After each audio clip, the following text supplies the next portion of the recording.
My name is Martha Reynolds. I'm 65 years old, and at my own mother's will reading, my daughter smirked as I was left with nothing but a dusty wooden box while she inherited $12 million. What they didn't know was that the box contained a key that would not only unlock a $35 million secret, but also dismantle the empire my husband thought he controlled. This is my story.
His words hung in the air, simple and profound.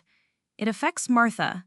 In 40 years of marriage, I couldn't remember a single time my needs or affairs were considered separate from the monolithic entity of the family. I was an accessory, a part of the whole. To be singled out now was both terrifying and strangely exhilarating. Caroline, ever the strategist, changed tactics. Her voice became syrupy sweet, dripping with false concern. "Mother," she said, turning to me, her eyes wide and pleading, "surely you don't want secrets between us. We're a family. Whatever it is, we can face it together." It was a masterful performance. The dutiful daughter, worried for her fragile, artistic mother. For a moment, the old guilt, the ingrained habit of keeping the peace, pricked at me. But then I looked at the small, smug smile she couldn't quite hide, and I saw the glint of the $12 million inheritance in her eyes. This wasn't about family. It was about information. It was about control. I looked at the wooden box on the table, then at Mr. Harrison's steady gaze. For the first time in a very long time, I felt a flicker of something other than resignation.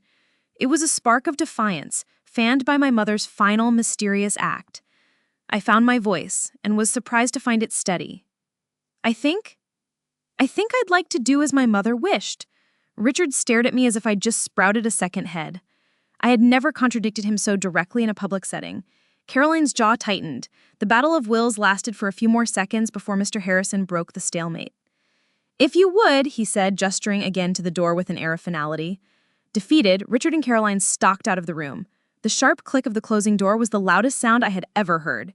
And then silence. I was alone with Mr. Harrison and the box. The weight of my family's anger was a palpable presence just outside the door, but in here, for the first time, I could breathe. Mr. Harrison let out a long sigh, as if he had been holding his breath. The formal mask of the lawyer slipped, and for a moment I saw the old friend of my mother. "Your mother was a remarkable woman, Martha, and a very, very patient one." He reached into a drawer and produced a small, ornate silver key. It wasn't the kind of key you'd use for a door. It was delicate, almost like a piece of jewelry. "She gave this to me 5 years ago, with the letter. She said when the time came, you would have the box and I would have the key." He pushed the key across the polished table. My hand trembled as I picked it up. It was cold and heavy. I slid it into the brass lock on the wooden box. It turned with a satisfying, well-oiled click. I lifted the lid. The box wasn't filled with old photos or yellowed letters as I half expected. Instead, it was lined with dark velvet, and nestled inside was a single leather-bound journal and a heavy, formal-looking envelope with my name on it, written in my mother's elegant script. I opened the envelope first.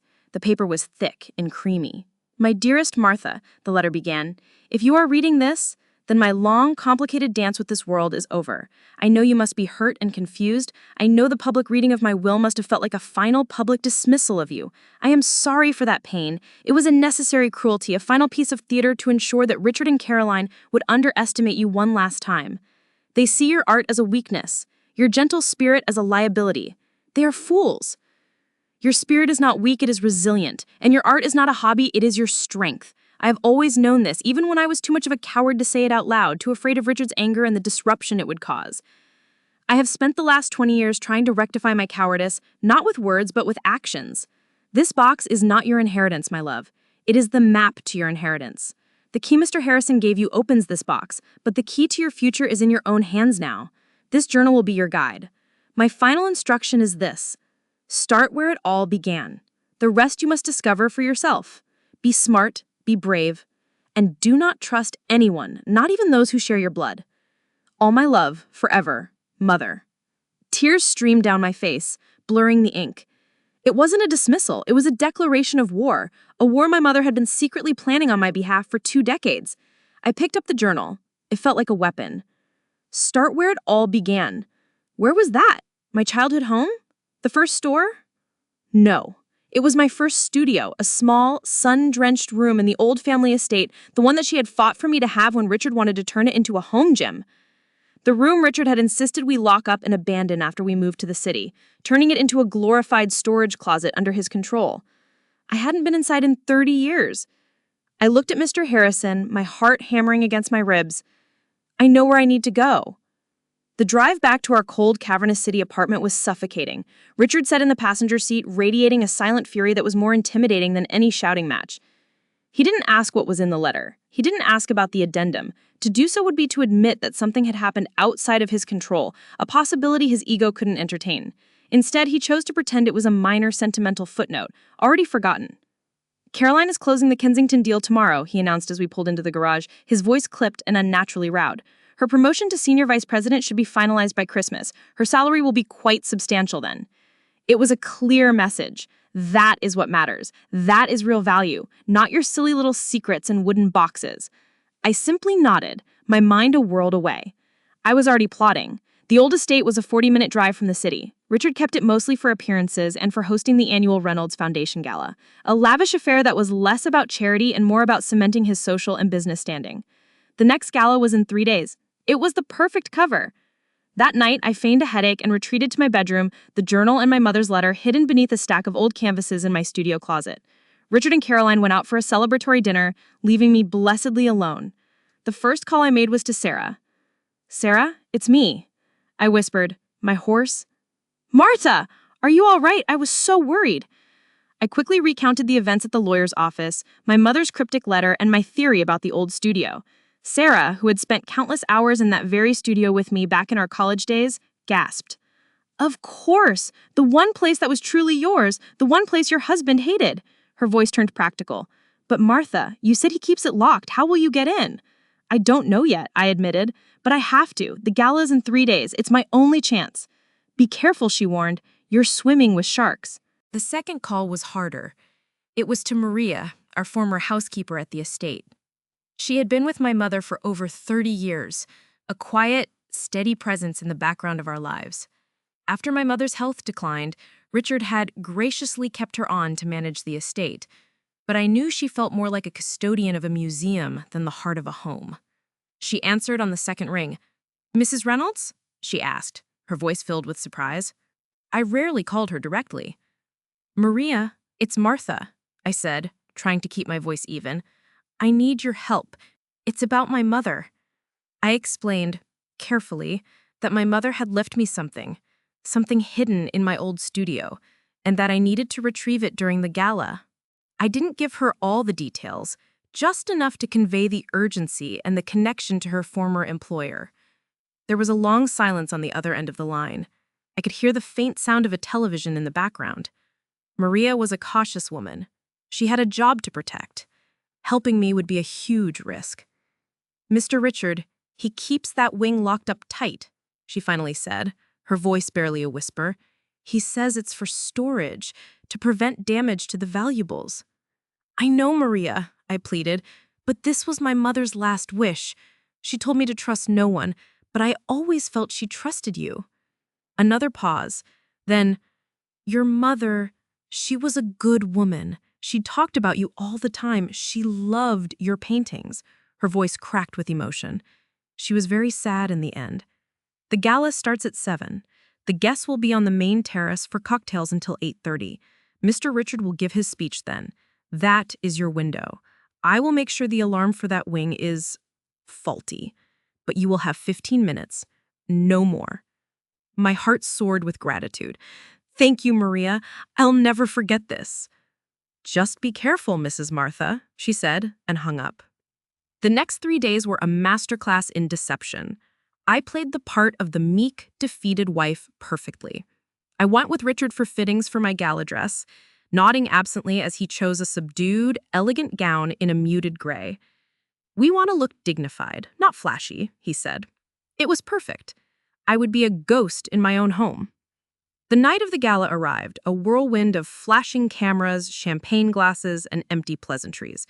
I smiled until my face ached, nodding at business partners who looked right through me, their eyes searching for Richard or Carolyn. I saw Carolyn holding court, basking in the glow of her success, accepting congratulations on a promotion that hadn't even been officially announced. At 8:15, as the staff began gently herding guests toward the terrace for the speeches, I felt Maria brush past me. "The west corridor door is unlocked now," she murmured without making eye contact. "Good luck." My heart began to hammer against my ribs. This was it. I slipped away from the crowd, my gray dress melting into the shadows of the grand hallway. The west wing was dark and silent, a stark contrast to the glittering party just 100 feet away. The air was stale, smelling of dust and disuse. I found the door to my old studio. It was locked with a heavy, modern deadbolt, a symbol of Richard's control. But my mother had been smarter than that. Her letter said the key Mr. Harrison gave me opened the box, but that the key to my future was in my hands, the journal. Frantically, I pulled the small journal from my evening bag. I fumbled through the pages. Tucked into a small pocket on the inside back cover was a flat, antique-looking key. It wasn't a door key. It was a furniture key. My eyes scanned the hallway. Against the wall sat a heavy oak chest that had always been there, a piece of furniture so old and familiar it was practically invisible. On a hunch, I tried the key. It fit. The chest wasn't for storage. It held the master keys to the old wing, the ones from before Richard had changed all the locks. My mother had hidden them in plain sight. I found the right key and unlocked the studio door. The sound of the lock turning felt like a cannon blast in the silence. I pushed the door open and stepped back in time. The room was draped in white dust cloths, giving everything a ghostly appearance, but the easel was still in the corner and the northern lights still filtered through the large arched window, just as I remembered. I had 15 minutes. I had to find what my mother had hidden. The journal, my guide. The first few pages were filled with my mother's observations, her grief over my father's passing, her growing unease with Richard's ambition. Then I found what I was looking for, an entry dated 20 years ago.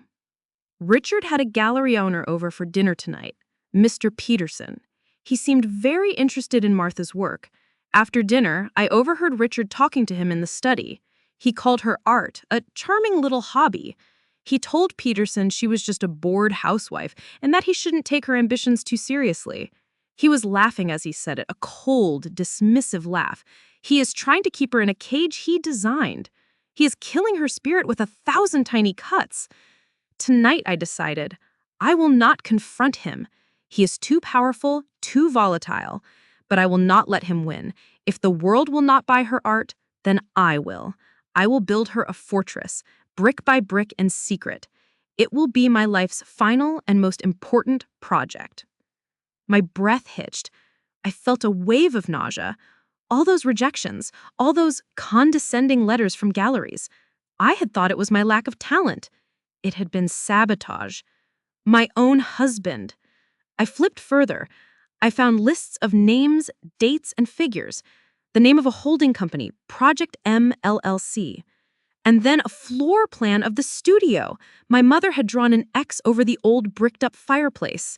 Beneath it, she wrote one word: legacy. I ran to the fireplace. A few of the bricks looked newer than the others. I pushed against them. One of them loosened. I worked my fingers into the gap and pulled. The brick came out heavy and dusty in my hands. Behind it was a dark cavity. I reached inside, my fingers brushing against cold metal. It was a safe deposit box. I pulled it out just as I heard the faint sound of Richard's voice beginning his speech on the terrace. My time was up. I shoved the box into my large evening bag, replaced the brick, and slipped out of the room, my mind reeling, my heart a cold, hard knot of fury and resolve. The game had changed. The rest of the gala passed in a blur. I returned to the party like a ghost. The heavy weight of the safe deposit box in my purse, a constant grounding reality. I stood beside Richard as he finished his speech, smiling graciously at the applause, all while the terrible truth of his betrayal screamed in my mind. He clinked his champagne glasses against mine. "To another successful year," he said, his eyes shining with self-satisfaction. I smiled back, a perfectly composed wife, and thought, you have no idea what's coming. The next morning, I told Richard I was going to a charity luncheon. Instead, I drove straight to Sarah's house.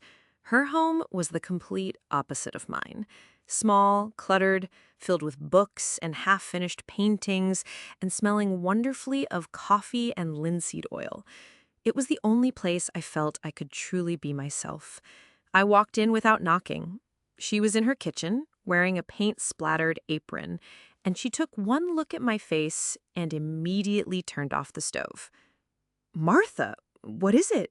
You look like you've seen a ghost." "Worse," I said, my voice trembling as I placed the heavy metal box on her wooden kitchen table.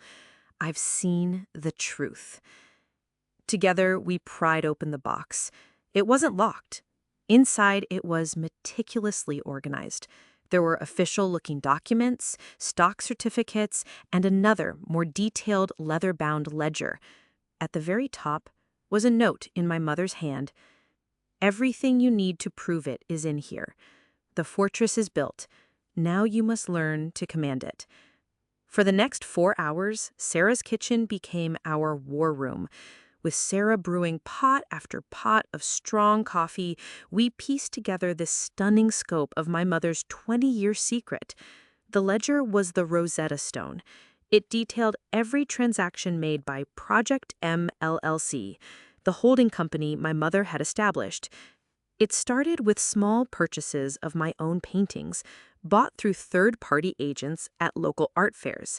Seeing my own work listed, with prices that were far more generous than I had ever received, made my throat ache. She had been my secret patron all along, building my confidence from the shadows. But that was just the beginning. Over the years, the purchases became more ambitious. My mother, a savvy investor, had used the profits from her initial investments to buy the works of other emerging artists, slowly building a formidable art collection. The documents showed appraisals for the collection, and my eyes widened as I saw the latest valuation, $35 million. My God, Martha, Sarah whispered, her hand covering her mouth. You're not just an artist. You're a major collector. There was more. A deed. 10 years ago, Project M had purchased a 4-story commercial building downtown in the heart of the Gallery District, the very building Richard had tried to acquire for Reynolds Enterprises last year, only to be blocked by a stubborn anonymous holding company. He had complained about it for weeks. The irony was so thick I could barely breathe. But the final discovery was the one that changed everything. Tucked at the back of the box were stock certificates. Over 2 decades, using dividends and investment returns, my mother had been quietly, systematically buying up non-voting shares in Reynolds Enterprises. It wasn't enough to give her a controlling interest, but it was a significant stake, 15% of the entire company. A block of shares large enough to make her a powerful voice if she chose to use it. A voice she had now passed on to me. Alongside the certificates was my mother's personal diary from the last 10 years. As I read, a portrait emerged of a woman trapped by circumstances, but possessed of a brilliant strategic mind. She wrote about her frustrations with Richard's increasingly risky business decisions, his arrogance, and his dismissive treatment of anyone who disagreed with him. One entry, from 2 years ago, stood out. Richard is funneling money into the new resort development in Arizona. The board has reservations, but he pushed it through. I've seen the projections. They're based on fantasy. He's so desperate for a legacy project, something to put his name on, that he's gambling with the company's stability. He's hiding the true cost by reallocating funds from the retail division, masking it as operational expenses. It's a house of cards. If the market shifts even slightly, it could trigger a disaster. I must acquire more shares. Martha will need the leverage when the time comes. It was all there. The motive, the means, the evidence. This wasn't just about my art. It was about the future of the entire company my mother had built. Richard wasn't the capable steward he pretended to be. He was a reckless gambler, drunk on his ego. I closed the diary, my hands shaking, not with fear, but with a cold, clarifying rage. The years of being made to feel small, incompetent, and foolish, it had all been a lie. A carefully constructed cage to keep me from realizing my own power. Richard hadn't just sabotaged my art career, he was actively risking the legacy my mother had spent her life building. "What are you going to do?" Sarah asked, her eyes searching mine. For the first time, I knew the answer. The old me would have retreated, overwhelmed by the information. The new Martha, the one forged in the dust of her old studio and armed with her mother's secret legacy, had a different plan. The old me would have confronted him, I said, my voice low and hard. I would have cried, he would have yelled, and he would have found a way to spin it, to take control of the narrative, maybe even have me declared mentally unstable. He would have turned it into a messy, emotional divorce battle. I took a deep breath. But I'm not going to do that. I'm going to do what my mother taught me. I'm going to be strategic. He thinks he's a king in a boardroom, so I'm going to face him in a boardroom. But I won't be coming as his wife. I'll be coming as a major shareholder. I gathered the documents. Sarah, I need to see Mr. Harrison, and I need you to help me find the best financial analyst in the city. The game was no longer about art. It was about power, and for the first time in my life, I held all the cards. Walking into Mr. Harrison's office for the second time was a completely different experience. The first time I had entered as a grieving daughter and an invisible wife, bracing for humiliation. This time I walked in carrying a briefcase containing a $35 million art collection, a downtown building, 15% of a corporate empire, and the evidence to bring its CEO to his knees. I walked in as my mother's daughter. Mr. Harrison greeted me at the door, but this time he didn't usher me to the stiff client chair. He led me to the comfortable armchair by the window, where he usually sat. He had already ordered tea. He looked at the briefcase I placed on the table between us. "So," he said, a slow, knowing smile spreading across his face, "you found it." "I found it all," I said, my voice steady. "The fortress, as she called it." "And?" he prompted gently. "And now I need to learn to command it," I replied, echoing my mother's words. For the next hour, I laid it all out for him. The journal, the sabotage of my career, the secret stock purchases, and, most importantly, the diary entries detailing Richard's financial recklessness with the Arizona resort project. I watched his face as he absorbed the information.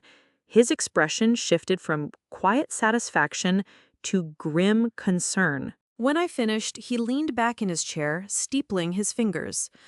"I must confess, Martha, Eleanor told me the broad strokes of her plan, but I never knew the full depth of her research. She was playing chess while everyone else was playing checkers." He shook his head in admiration. "She always believed in you. She used to say, 'Martha has a spine of steel. She just doesn't know it yet. The world has forced her to be a watercolor. One day, she will learn she is a sculpture.'" His words filled me with a warmth that pushed back the chill of Richard's betrayal. "She told me Mr. Harrison held the key, but she gave me the map," I said. "She also told me you couldn't act until I brought you the proof myself. Why?" "It was her final test, for both of us," he explained. "For me, it tested my loyalty to her wishes, to resist any pressure from Richard and simply be a passive executor. For you," he leaned forward, his eyes serious, "it was to ensure you didn't receive this power as a gift, but that you earned it through your own courage and intelligence. She knew that if this legacy was simply handed to you, Richard would find a way to take it from you. But if you had to fight to uncover it, you would also find the strength to defend it. She wasn't just giving you wealth, Martha. She was giving you back your power." The pieces all clicked into place. The cruelty of the will reading, the cryptic clues, the hidden keys. It was all a meticulously designed path to my own empowerment. "All right," I said, my voice hardening with purpose. "Here's what I want to do. I want to formally claim ownership of Project M LLC and all its assets. I want them transferred into a new trust under my sole control." "Done," Mr. Harrison said, already making notes. "Next, I need you to discreetly hire the best forensic accounting firm in the city. I want them to analyze the information in this diary and find the paper trail to back up my mother's claims about the Arizona project. I need irrefutable proof of Richard's mismanagement." "An excellent and necessary step," he nodded. "It will take a few weeks." "I have time," I said. "And finally, when we have the proof, I don't want to sue.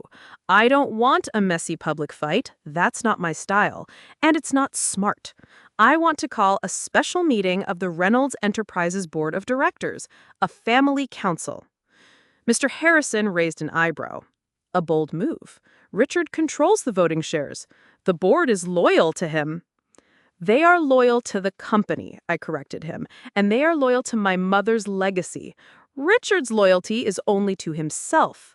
I'm going to present them with a choice: a stable future under new, responsible guidance, or a public scandal that could crater the company's stock value when Richard's mismanagement is revealed. I'm not going to ask for a vote he can win. I'm going to present a situation where his resignation is the only logical outcome. The old lawyer stared at me for a long moment, his expression unreadable. Then he broke into a wide, genuine smile. "The watercolor has become a sculpture," he said, his voice filled with pride. "Eleanor would be so, so proud. Let's get to work, Martha. We have an empire to save." The next few weeks were a blur of secret meetings and careful planning. While I continued to play the part of the docile wife at home, my days were spent with lawyers and accountants. The forensic accountants, a team of sharp, relentless professionals, confirmed everything my mother had suspected. Richard hadn't just been reckless, he'd been actively deceptive, creating shell corporations to hide the spiraling costs of his vanity project. It was a disaster waiting to happen. Sarah was my rock. She helped me research board members, creating psychological profiles, identifying who was a loyalist and who might be swayed by logic and evidence. We also started making plans for the downtown building. We walked through the dusty, empty space, and for the first time, I allowed myself to dream. We sketched out plans for a gallery on the first 2 floors, the Eleanor Gallery, with studio spaces for young artists above it. One evening, Caroline called, her voice bubbly. "Mother, great news! My promotion came through. We're celebrating tonight at the Clove. You should come." "I have time," I said, "but you and your father have a wonderful time." I hung up the phone, a cold resolve settling over me.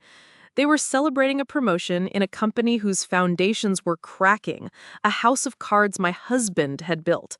They were dancing on the edge of a cliff and had no idea I was the one about to control the ground beneath their feet. The time for secrets was almost over. It was time to schedule the meeting. The day I chose for the meeting was a Tuesday. It was the anniversary of the day my mother had opened her first store. A small, symbolic gesture that only I would understand. Mr. Harrison sent the official request for a family council and emergency board meeting to discuss a matter of grave importance regarding the company's financial stability and future leadership. The language was formal and alarming enough that no one could refuse. Richard was furious. "What is the meaning of this, Martha?" he demanded, waving the letter in my face the night before. "What have you been telling Harrison? Are you trying to contest the will after everything I've done for you?" "I think it's best we discuss it all together, Richard," I said calmly, refusing to take the bait. "As a family."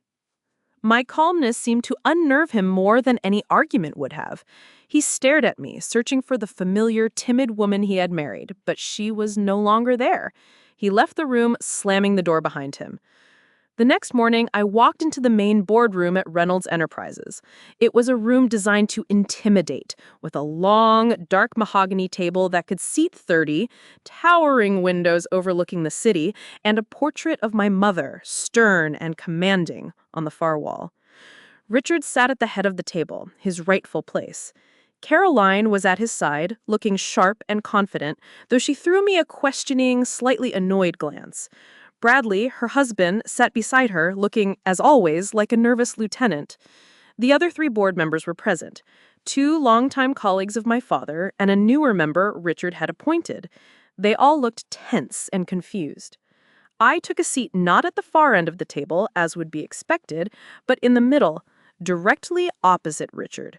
Mr. Harrison sat beside me, his briefcase on the table. Richard began, his voice dripping with condescension. "All right, Martha, you've called this unusual meeting. The board is very busy. You have 5 minutes to explain this theatrics. I took a slow, deep breath, my gaze sweeping across the faces at the table before landing on his. Thank you, Richard. I won't need 5 minutes. I nodded to Mr. Harrison. He opened his briefcase and began distributing folders to everyone at the table. For the past several weeks, I began, my voice clear and strong, resonating in the silent room, I have been conducting a review of my late mother's personal estate, an estate which, it turns out, is far more extensive than was revealed at the initial will reading. I paused as Richard and Caroline opened their folders. Their expressions of annoyance quickly turned to ones of stunned disbelief.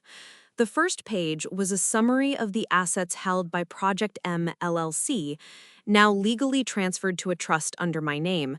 It listed the art collection, the downtown property, and, at the bottom, the 15% shareholding in Reynolds Enterprises. Caroline gasped. Her head snapped up to look at me, her eyes wide with shock. 15%? That's not possible. Oh, it's quite possible, I said coolly. My mother was a very prudent and discreet investor. Richard's face had gone pale. This is absurd. It's a trick. Mr. Harrison has all the legal documentation, which I assure you is ironclad, which makes me, as of last week, the second largest individual shareholder in this company. I let that sink in. The power dynamic in the room had just been permanently altered. But that, I said, my voice dropping slightly, is not the primary reason we are here today. The reason we are here is because, in her private documents, my mother also expressed grave concerns about the financial management of this company under its current leadership. I nodded to Harrison again. He distributed a second set of documents. This was the forensic accountant's report, a dry, damning, multi-page summary of financial malfeasance. Please turn to page 3. I instructed them, the section on the Arizona resort development. You will find a detailed analysis of hidden costs, falsified profit projections, and the unauthorized reallocation of over $20 million from the retail division to cover spiraling debts. All actions taken without full board disclosure. The room was utterly silent, save for the rustle of paper. I watched as the board members read, their faces growing grimmer with every line. I saw the moment the truth landed on Caroline. Her face, which had been pale with shock, was now white with horror. This wasn't just about family drama anymore. This was about the potential collapse of the company she had dedicated her life to. She looked at her father, not with anger, but with a dawning, devastating disappointment. He wasn't the titan of industry she worshipped. He was a fraud. Richard threw his chair down on the table. These are lies, fabrications. My wife, a woman who has never balanced a checkbook in her life, is trying to stage a coup. It's not a coup, Richard, I said, my voice dangerously quiet. It's a reckoning. The numbers don't lie. You have been gambling with my mother's legacy, and you lost. The accusation hung in the air, heavy and irrefutable. Richard's face, which had been pale, was now a dangerous mottled red. He pushed his chair back violently, the sound scraping harshly against the floor. "How dare you!" he roared, his voice bouncing off the high ceilings. He pointed a trembling finger at me.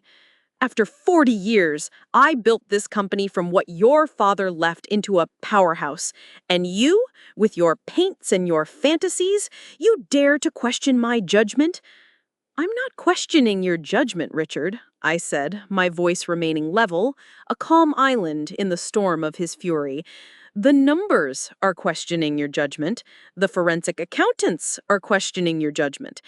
In fact, I believe the SEC would be very interested in questioning your judgment regarding your disclosures to shareholders."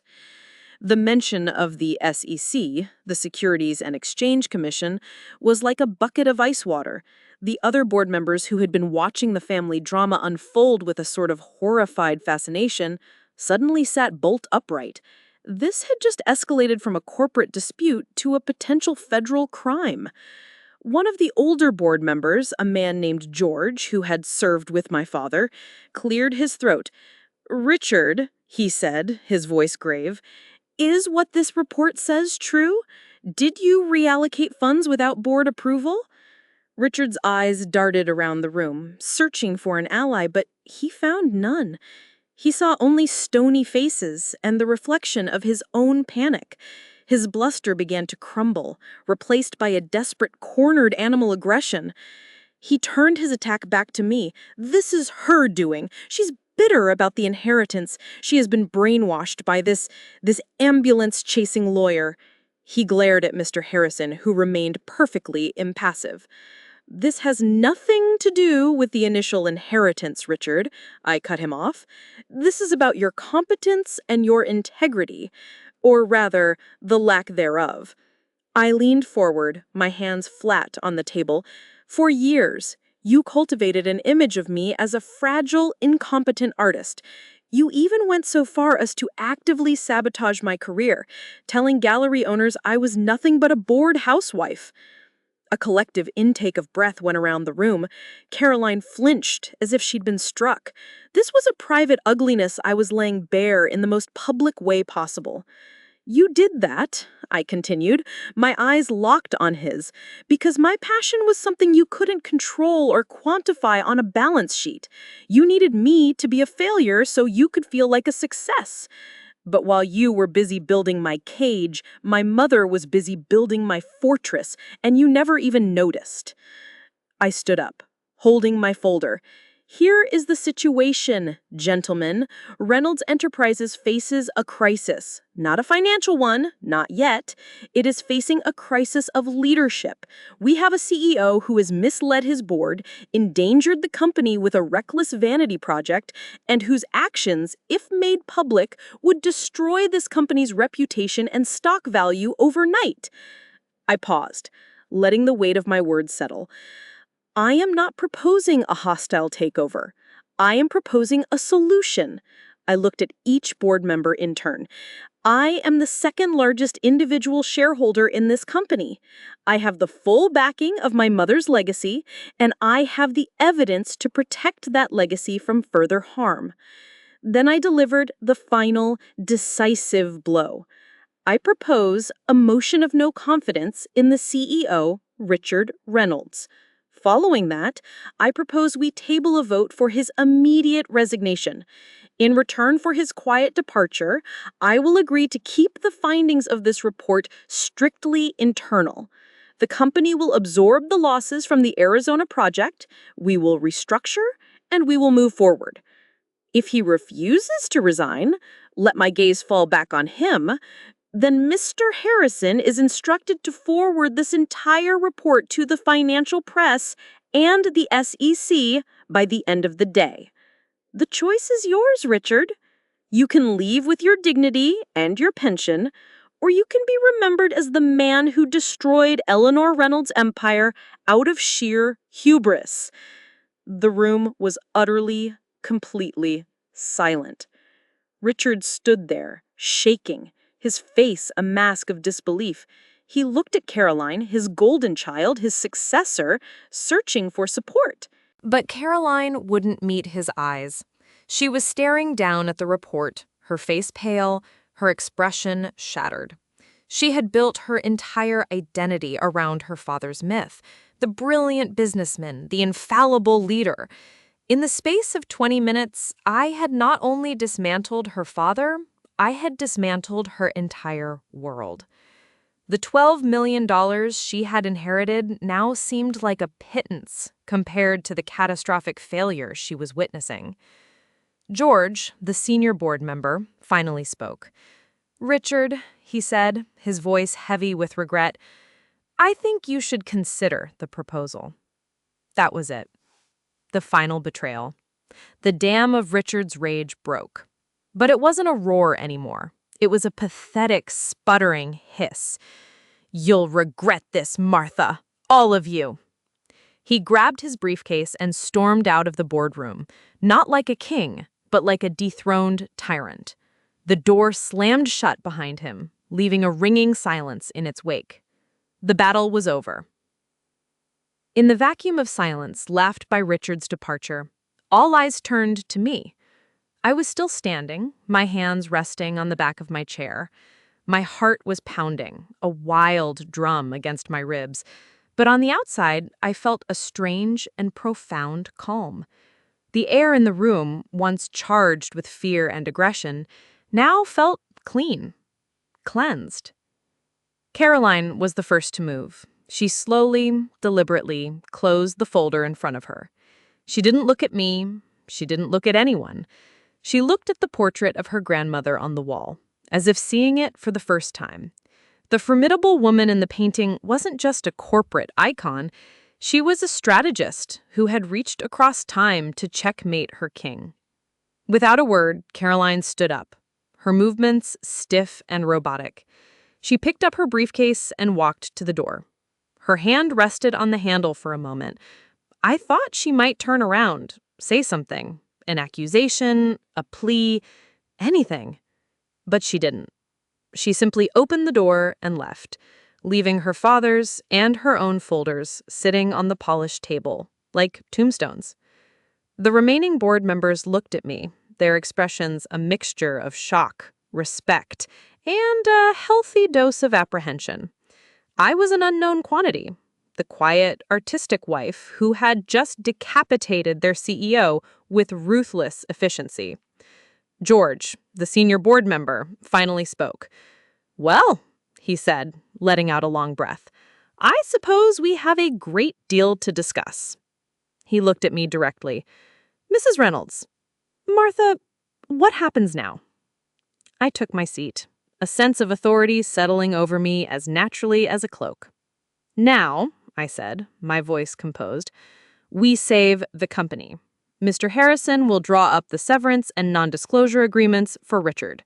We will announce his immediate retirement for personal health reasons.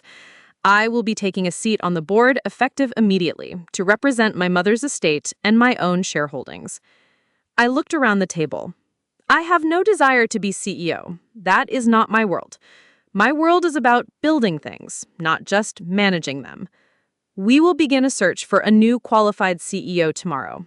In the interim, I propose we appoint George as acting chairman to guide us through the transition. George looked surprised, then nodded his assent, a look of relief on his face. "My first priority," I continued, "is to unwind the Arizona disaster and stabilize the retail division that Richard plundered to fund it. The funds from my mother's private trust will not be used to bail out the company. That money has another purpose. But my financial analysts will work with our CFO to manage the damage." My voice was firm, my plan clear. I wasn't the emotional, unpredictable woman they might have feared. I was my mother's daughter, pragmatic and decisive. I could see the tension leaving their shoulders. They were businessmen. They understood and respected a clear plan.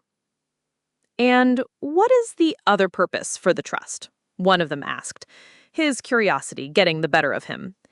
A genuine smile touched my lips for the first time that day. "I will be using the downtown building my mother purchased to establish the Eleanor Gallery, a nonprofit foundation dedicated to supporting emerging artists. The trust will provide the endowment. It was her true passion, and it is mine.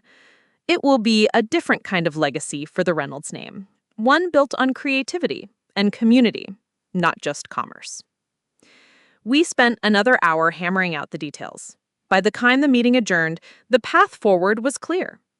I walked out of that boardroom not just as Martha Reynolds, the artist, but as Martha Reynolds, a director of the board and the guardian of my mother's legacy.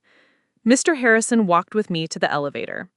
"You were magnificent," he said, his voice filled with genuine admiration. "She would have loved to have seen that." I said, "She did see it. She planned it all." As the elevator doors opened, I thought about the two people who had just walked out of my life. Richard, consumed by his own rage, and Caroline, lost in the wreckage of her ambitions.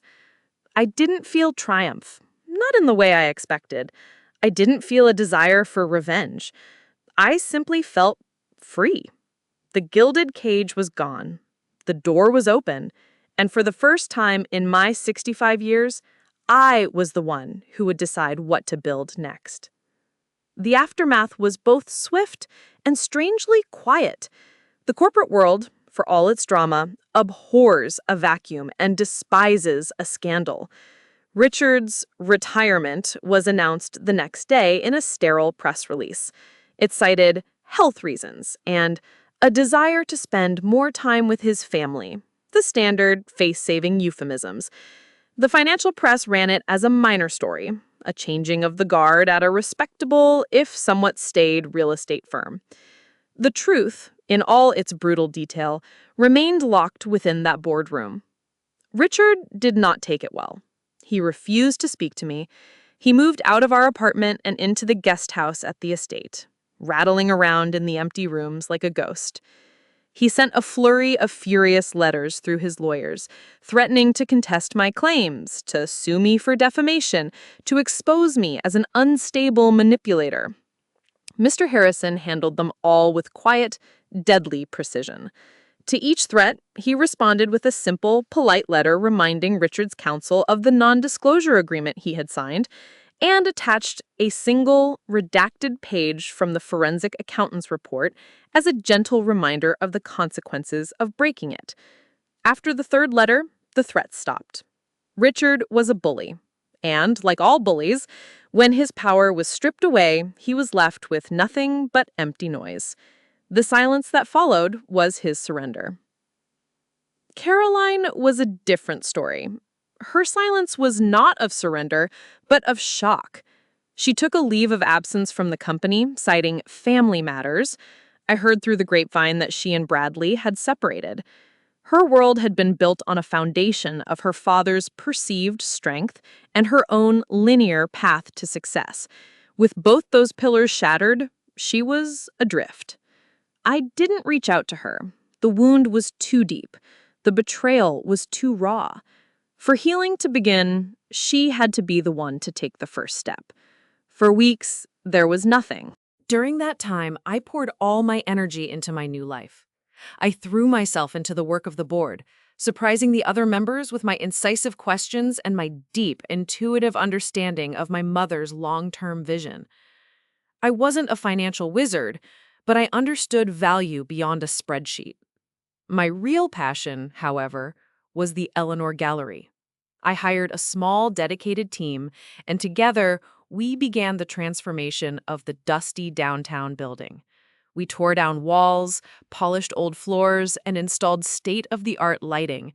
Sarah was by my side through it all, her practical advice and unwavering support my constant anchor. The building slowly came to life, breathing again after years of silence. We sent out a call for submissions from local art schools, and the response was overwhelming. Young, brilliant artists, hungry for a chance, began filling our future exhibition space with their vibrant, challenging work. One young painter, a fiercely talented woman named Chloe, reminded me so much of myself at her age. She worked with bold colors and raw emotion. I almost gave up, she told me one afternoon as we stood before her stunning centerpiece canvas. My parents told me I needed a real job, that I couldn't pay for a college fund with paintings. Never let anyone tell you what your dreams are worth, I told her, my voice thick with emotion. Value comes in many forms. The grand opening of the gallery was 6 months after the boardroom confrontation. It was a crisp autumn evening. The space was filled with light, music, and the excited chatter of hundreds of people from the art community, the business world, and the general public. My work, which had been hidden in my studio for years, now hung proudly on the walls alongside the work of Chloe and a dozen other new artists. I was standing near the entrance, greeting guests, when I saw her, Caroline. She hadn't come in. She was standing across the street, half hidden in the shadows, just watching. She wasn't dressed in her usual power suit, but in simple jeans and a jacket. She looked smaller, younger, and utterly lost. Our eyes met across the busy street. For a long moment, we just stared at each other. There was no anger in her expression, only a profound, bottomless sadness. Then, before I could react, she turned and disappeared into the night. It wasn't a reconciliation, but it was a beginning. It was an acknowledgement. She had come to see the world I had built, the world her father had tried to destroy, and that she had never bothered to understand. Later that evening, as the party wound down, Mr. Harrison found me. He was holding 2 glasses of champagne. "To Eleanor," he said, handing me a glass, "and to you, Martha. You have honored her legacy more than she could have ever dreamed." We clinked glasses. I looked around at the beautiful gallery, at the joyful faces, at the stunning art that pulsed with life. I felt a sense of peace settle over me, deep and true. The battle was won. The fallout was contained. And from the ashes of my old life, something new and beautiful was finally beginning to grow. A year can change everything. 12 months after the gallery opened, my life was unrecognizable. The quiet, gray existence I had known was gone, replaced by a world saturated with color, purpose, and a community I had built myself. The Eleanor Gallery became a celebrated institution in the city.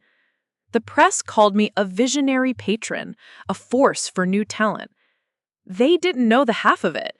They didn't know that this vision was forged in betrayal, that this force was born from a lifetime of being silenced.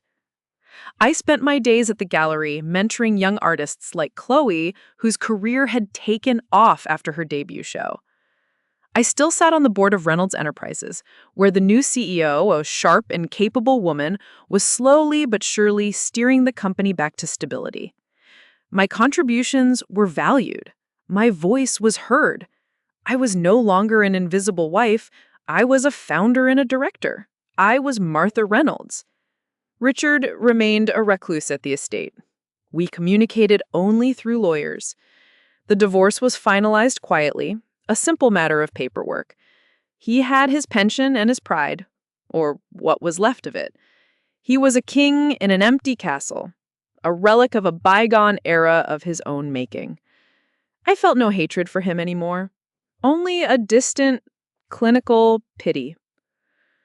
My relationship with Caroline remained a silent, unanswered question. She had left her job, sold her apartment, and, I heard, traveled for a while. I didn't know where she was, or what she was doing. I had made my peace with the idea that our bond might be permanently broken, another casualty of Richard's long war. Then, on a rainy Tuesday afternoon, she walked into the gallery. She looked different. Her hair was longer, less severe. She wore no makeup. The expensive, armor-like business suits were gone, replaced by a simple sweater and plants. She looked like a visitor, a stranger.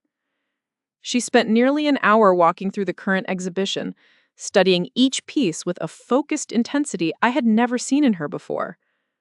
Finally, she approached my small office at the back of the gallery. My door was open. "Hello, Mother," she said, her voice quiet, hesitant. "Caroline," I replied, my own voice calm. I gestured to the chair opposite my desk. "Please." She sat down, clutching a large portfolio in her lap. She didn't offer apologies or excuses. There were no tears. Instead, she looked me in the eye, and for the first time, I saw not the arrogant executive or the dismissive daughter, but a woman who had been stripped down to her foundations and was trying to figure out how to rebuild. "I've been taking classes," she said, her voice gaining a little strength. "Business management for nonprofits, and art history." She gave a small, self-deprecating smile. "Turns out there's more to art than just how much it sells for at auction." She opened the portfolio on my desk. It wasn't filled with paintings. It was filled with charts, spreadsheets, and proposals. "The gallery is a critical success," she said, her tone shifting into the familiar, competent cadence of a business presentation. "But it's not financially sustainable in the long term. The endowment is generous, but operating costs will only increase. You're funding everything through the trust, but you're vulnerable to market fluctuations. She laid out a detailed 10-page business plan.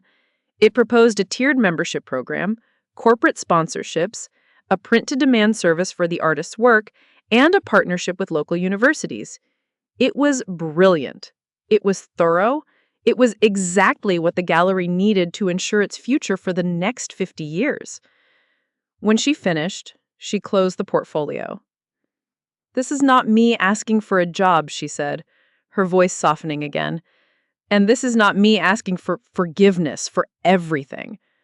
I know I don't deserve that. This is my attempt to offer something of value, to use what I'm good at, to help build something instead of just climbing someone else's ladder. It's the only way I know how to say I'm sorry." I looked at the plan. I looked at my daughter. She hadn't come to me with empty words. She had come with work. She had come with respect. She had learned the lesson I thrown at her in the boardroom a year ago. Success comes in many forms. I slowly slid the portfolio back across the desk toward her. "The proposal is excellent," I said, "but it's missing a section on international artist exchange programs.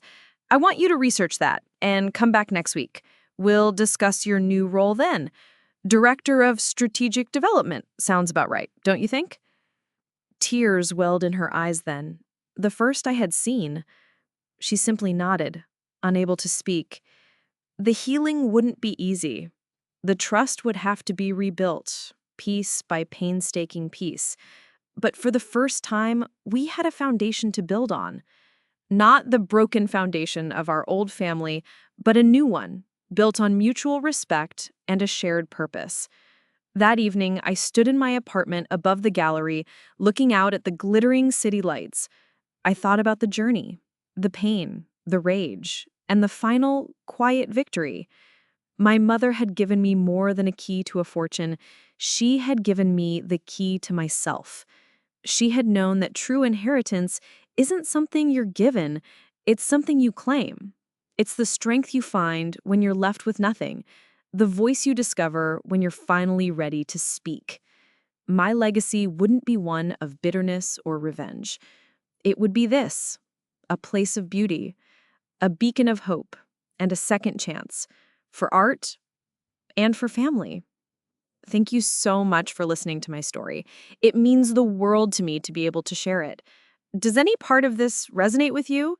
Have you ever had to fight to reclaim your own voice or prove your worth to people who should have seen it all along?